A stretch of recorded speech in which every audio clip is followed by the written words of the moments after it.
మెదక్ జిల్లా వెల్దుర్తి మండల కేంద్రంలోని భాష్యం విద్యా మందిర్లో సోమవారం ఆషాఢం బోనాల ఉత్సవాలు ఘనంగా నిర్వహించారు. విద్యార్థులకు తెలంగాణ సంస్కృతి సంప్రదాయాలు తెలియజేసే విధంగా బోనాల ఉత్సవాలను నిర్వహించారు.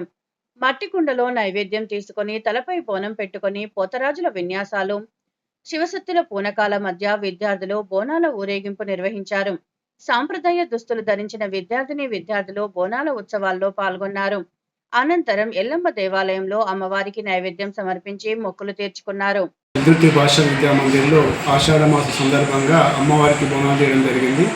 బోనం అంటే అన్నము, ఈ ప్రసాదము పెట్టి వర్షాలు పుష్కలంగా పండి పంటలు బాగా పండాలనే ఉద్దేశంతో అమ్మవారికి నైవేద్యం పెట్టి వర్షాలు బాగా పడి వ్యవసాయదారులందరికీ కూడా పంటలు మంచిగా పండాలని అమ్మవారికి ఆశీస్సులు కావాలని చెప్పేసి ఈ తెలంగాణ సంస్కృతి సంప్రదాయాలు పిల్లలందరికీ తెలియాలనే ఉద్దేశంతో బోనాల సెలబ్రేషన్ మన భాషా విద్యా మందిర్ తరఫున చేయడం జరిగింది.